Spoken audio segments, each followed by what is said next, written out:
Welcome to ADHDifference Strategies, practical tools for beautifully different brains. I'm your host, Julie Legg, author of The Missing Piece and diagnosed with ADHD at 52. This is a companion to our main podcast, ADHDifference, where we explore lived experiences of ADHD. But here in Strategies, we focus on what works, how to make it stick, and the science behind it all. You know that moment when someone tells you you're a bit too much, too fast, too intense, or too many ideas all at once? Yeah, that moment.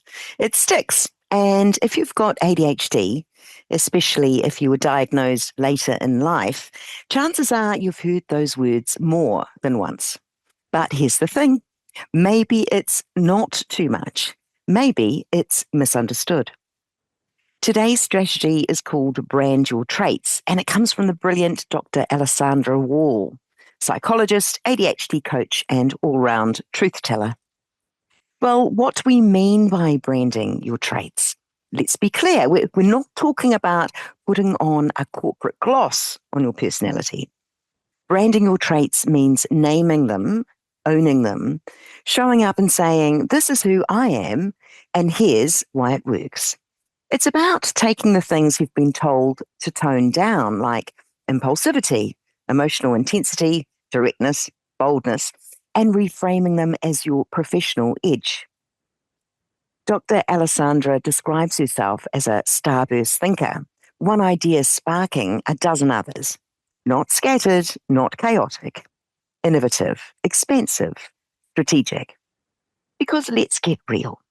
What gets called too much in women and ADHDers is often just more energy, more insight, and more depth. We've just been taught to apologize for it. I've branded the impulsivity. Instead of fighting against it, instead of trying to make myself somebody who complies by everybody else's rules, I've basically put out in the world that I am the kind of person who will tell you things that other people won't tell you.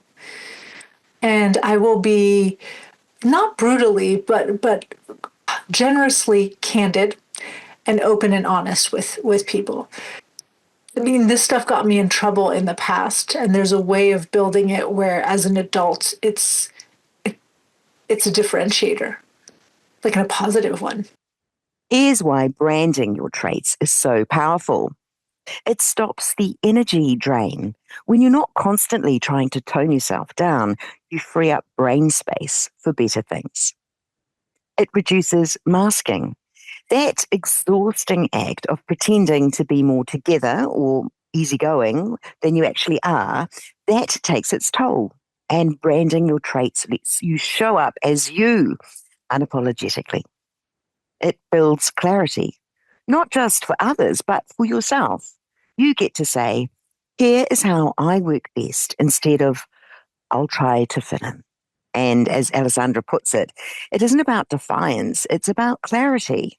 You're not being rebellious, you're being real.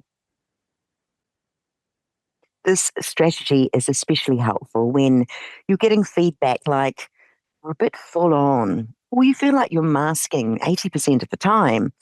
Maybe you're in leadership or running your own business, and you're exhausted from trying to tone it down just to fit in. So the next time that happens, pause and ask, what part of me is showing up here? And how can I reframe it as a strength? Now you can practice this daily, and you don't need to be a brand consultant.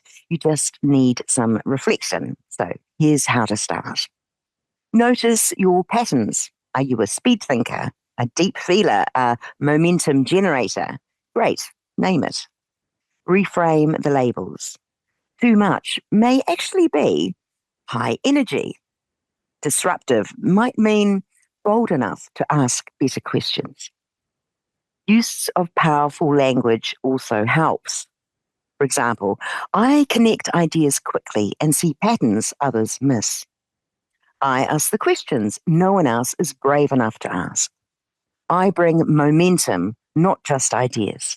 Now, that's branding, that's clarity, and that's powerful. We love a little brain science around here, so this strategy has got plenty behind it. Firstly, divergent thinking, common in ADHD, is linked with higher creativity and spontaneous problem solving. So, what others see as jumping about, that's your brain connecting the dots in ways most people don't. Emotional intensity, well, that's rooted in real neurological differences, particularly in the brain's limbic system. With support, this can translate into empathy, intuition, and deep emotional insight. Impulsivity, that quick fire brain can actually thrive in fast moving or creative roles where spontaneity isn't just useful, it's essential. And finally, let's talk about masking. Chronic self suppression, trying to seem normal or quieten your natural instincts, is linked to anxiety, burnout, and depression.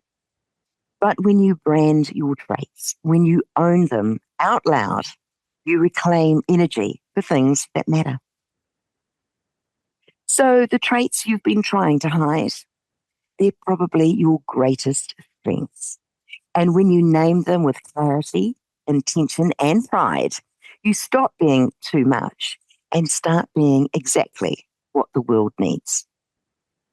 A big thanks again to Dr. Alessandra Wall for sharing this strategy and for being part of the broader ADHD conversation.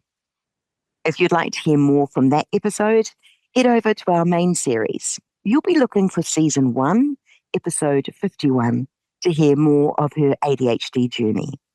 Links are in the show notes. Thanks for tuning in. For more practical tools for beautifully different brains, hit the subscribe button.